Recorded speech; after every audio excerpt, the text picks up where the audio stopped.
आजादी का अमृत महोत्सव का, तो तब वो भारतीय सोचने लगे कि आजादी हमारी आजादी है, हमें अमृत महोत्सव बनाना है। लेकिन इनका जो नरेटिव था, इनका जो नारा था, इनका मतलब था जो अलात्कारी, बलात्कारी, क्रिमिनल, लुटेरे, चोर, चकार बीजेपी के ताल्लुक में जेलों में, उनके लिए आज़ादी का अमृत महोत्सव था, यानी उनको जेलों से आज़ाद कर दिया जाए। और जिस तरह आप देखिए गुजरात में इलेक्शन है, अब जाहिर सी बात है गुजरात में इलेक्शन है, फिर वहाँ पर ड्रामा करा जाएगा उन पर खौफ पैदा करने के लिए। आप देखिए कि ये जो बिल्किस बानो केस है, जब ये सन 2002 में बिल्किस बानो मात्र 19 साल की नवविवाहिता एक लड़की थी जो प्रेग्नेंट थी, 5 महीने का बच्चा उसके पेट में था। 11 मुस्टंडे, हिंदू मुस्टंडे आती बारी उसका सामूहिक बलात्कार करते, उसी की नजरों के सामने उसकी 3 साल की बच्ची को मार दिया जाता और उसके अपने मटके को टच करने पर मारा। क्या तुम्हारी गैरत कहाँ चली जाती है? क्या मटके जो ब्राह्मण बना रहे हैं बैठकर? मटका भी तो दलित समाज के लोग बनाते हैं, कुम्हार जो होते हैं, ये तो खुद ही उस दूसरी कास्ट में आते हैं। या हिंदू राष्ट्र की लॉलीपॉप पकड़ाई गई, आजादी का अमृत महोत्सव के नाम पे आपको बेवकूफ बनाया, तो आप ही लोगों को मारा जा रहा। वो तो इतना छोटा सा, तो उसको तो यही नहीं पता था कि मेरा टीचर मेरी आंख फोड़ देगा। या ये जो राजस्थान में एक निकल कर आया है वाकया, ये एक ऐसे बच्चे का निकल कर आया जो दलित समाज से था। और कमाल की बात ये कि ये मटके में पानी पीने जा रहा था, उसको प्यास लगी थी, मटके से पानी पी रहा था। लेकिन ये उच्च कोटि के लोग जो है, जो हिंदू राष्ट्र की आपको फीम चटा रहे हैं, लेकिन जो मरने वाला बच्चा है, एक तरफ तो आप दलितों को हिंदू मानते हैं, दूसरी तरफ उस दलित बच्चे को पानी पीने पे मार देते हैं। कमाल की बात ये नहीं कि आपने दलित को मारा, आपने मटके को टच करने पर मारा। तब तुम्हारी गैरत कहाँ चली जाती है? क्या मटके जो ब्राह्मण बना रहे हैं बैठकर? मटका भी तो दलित समाज के लोग बनाते हैं, कुम्हार जो होते हैं, ये तो खुद ही उस दूसरी कास्ट में आते हैं। तो ये सारा जो ड्रामा है ना, आजादी का अमृत महोत्सव करके जो भारत के मेरे हिंदू भाइयों को ही बेवकूफ बनाया जा रहा है। तो उन लोगों को समझना चाहिए कि आपको जो ये नारा दिया गया, हिंदू राष्ट्र की लॉलीपॉप पकड़ाई गई, आजादी का अमृत महोत्सव के नाम पे आपको बेवकूफ बनाया, तो आप ही लोगों को मारा जा रहा है, आपके दबे कुचले समाज को खत्म करा जा रहा है। और राजस्थान में जो छोटा सा बच्चा मरा, वो तो इतना छोटा सा, तो उसको तो यही नहीं पता था कि मेरा टीचर मेरी आंख फोड़ देगा या मुझे इतना मारेगा कि मैं मर जाऊंगा। वो बच्चा तो कुछ कर नहीं पाया। अब आप देखिए कि एक क्लास के अंदर एक बच्चे को मारा जाता है, वो बच्चा नहीं मरा, पूरी क्लास मर गई, पूरे बच्चे जो थे। क्या आपको लगता है कि जिंदगी में वो बच्चे पढ़ पाएंगे? जब भी वो कहीं पढ़ेंगे, किसी भी टीचर का गुस्सा बर्दाश्त करेंगे, तो उनको अपना वही 8 साल का दोस्त नजर आएगा, जिसको टीचर द्वारा एक तरह से आप ये कहिए कि ये पहली बार शिक्षा में मॉब लिंचिंग करी गई है किसी विद्यार्थी की, किसी बच्चे विद्यार्थी की।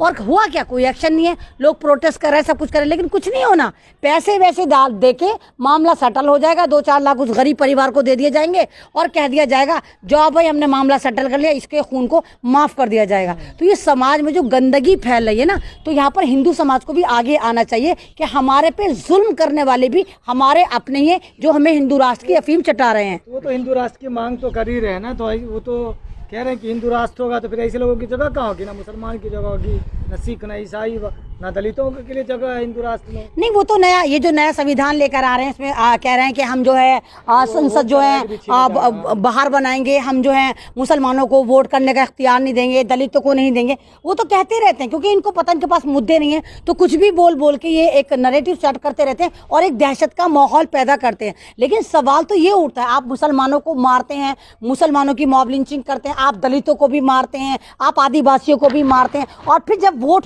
करने का वक्त आता है तो आप सबको हिंदू काउंट करके 80-20 का खेला कर देते हैं और मुसलमानों को अलग करके कहते हैं कि यही हैं सारे दुश्मन। तो जो मरने वाले हैं, जिन पर जुल्म हो रहा है, जिनको घोड़ी चढ़ने पर मार दिया जाता है, आपको याद होगा अभी एक आदमी को मारा गया था, तो मूछें रख ली थी एक लड़के को, वो भी इस तरफ ही हुआ था। तो ये जहाँ पे दलितों पे जुल्म हो रहा है, तो दलितों को भी, तमाम दलितों को भी वाली बात समझनी चाहिए कि तुम्हें भी एकजुट होकर आगे आना चाहिए। तुम जो अपना को हिंदू समझते हो, तुम हिंदू नहीं हो, तुम आज भी शूद्र हो, और हिंदू राष्ट्र में उस धारे में तुम फिट ही नहीं होते, तुम तो गुलाम हो। मैडम, फिर इलेक्शन के टाइम पे प्रधानमंत्री मोदी जी दलितों से अपने पैर नहीं धुलवा, उनका खुद पैर धोने लगते हैं, है ना, इलेक्शन के टाइम पे वोट हासिल करने के लिए, और 82 मिनट का भाषण देते हैं लाल किले से, जरा सा जिक्र नहीं करते इंद्र मेघवाल का, जिस बच्चे की मौत हो गई।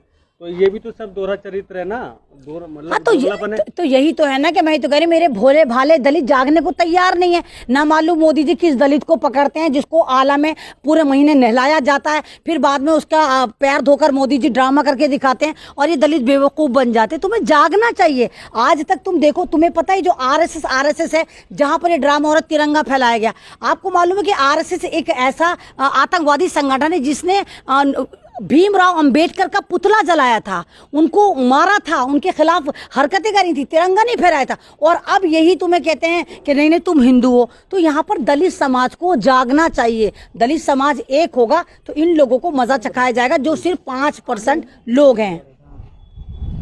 मैडम, एक मुद्दा और है बिल्किस बानो का, जिसमें अपराधी जो थे, जो दोषी थे उस टाइम के, उन्हें छोड़ दिया गया है।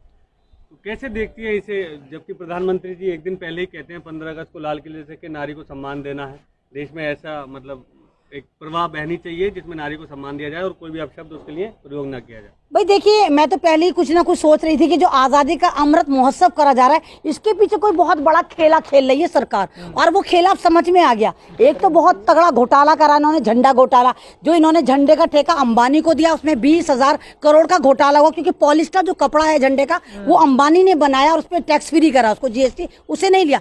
दूसरा, इन्होंने जो आज़ादी का अमृत महोत्सव का, तो तमाम बेवकूफ़ भारतीय सोचने लगे कि आज़ादी हमारी आज़ादी है, हमें अमृत महोत्सव बनाना है। लेकिन इनका जो नरेटिव था, इनका जो नारा था, इनका मतलब था जो अलात्कारी, बलात्कारी, क्रिमिनल, लुटेरे, चोर, चकार बीजेपी के ताल्लुक में जेलों में, उनके लिए आज़ादी का अमृत महोत्सव था, यानी उनको जेलों से आज़ाद कर दिया जाए। और जिस तरह आप देखिए गुजरात में इलेक्शन है, अब जाहिर सी बात है गुजरात में इलेक्शन है, फिर वहाँ पर ड्रामा करा जाएगा, फिर मुसलमानों को मारा जाएगा, फिर वहाँ पर नरसंहार करा जाएगा। तो उन पर खौफ पैदा करने के लिए आप देखिए कि जो बिल्किस बानो केस है, जब ये सन 2002 में बिल्किस बानो मात्र 19 साल की नवविवाहिता एक लड़की थी, जो प्रेग्नेंट थी, 5 महीने का बच्चा उसके पेट में था।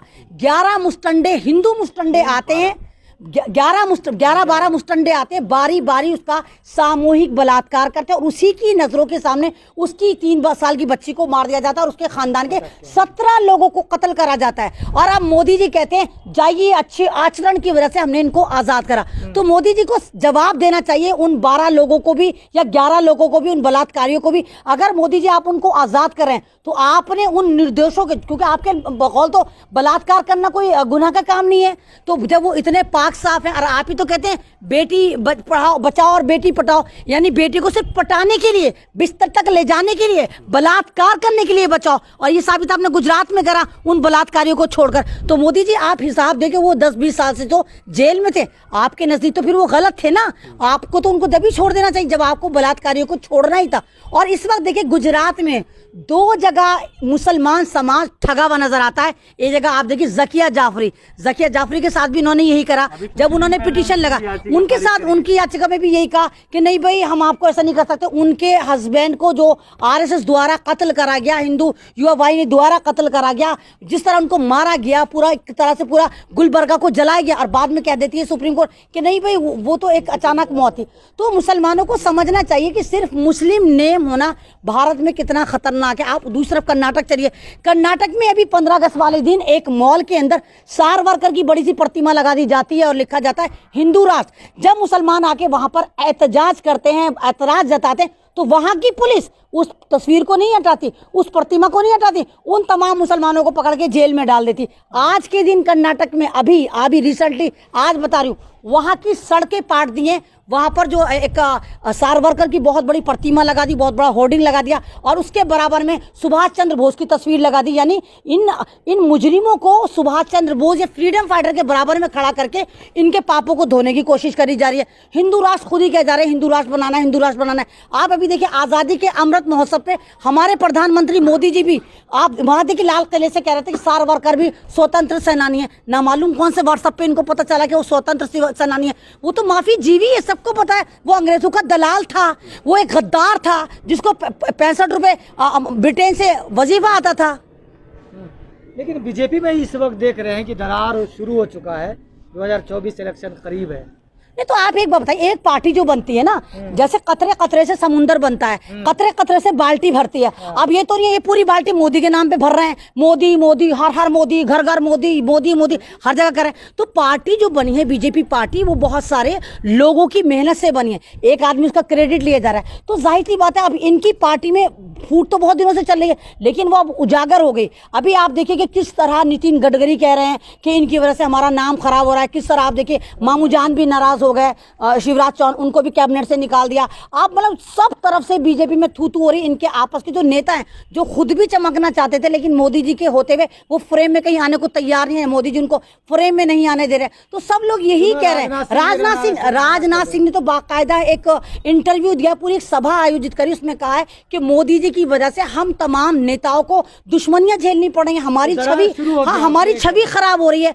मोदी जी उल्टे सीधे वादे करते हैं, उल्टे सीधे जुमले फेंकते हैं, जनता हमें कोसती। तो मोदी जी की वजह से भारत के पॉलिटिशियन का जो एक वकार है, उनका नाम है, वो खराब हो रही है। मैं नहीं कह रही, ये खुद राजनाथ साहब कह रहे हैं। तो ये तो पड़ेगी दरार। और जिस तरह आपने देखा कि बिहार में, ये वही बिहार है जहां पर एक बार नफरत की रैली, नफरत का रथ यात्रा रोकी गई थी, और दोबारा इनका बीजेपी के साथ जो सरकार गिरी है। और आप ये देखिए, बिहार से ही सारे आंदोलन शुरू होंगे, बिहार से ही बीजेपी के नकेल डाली जाएगी। इसका सफाया हिंदुस्तान में बिहार से शुरू हो चुका है।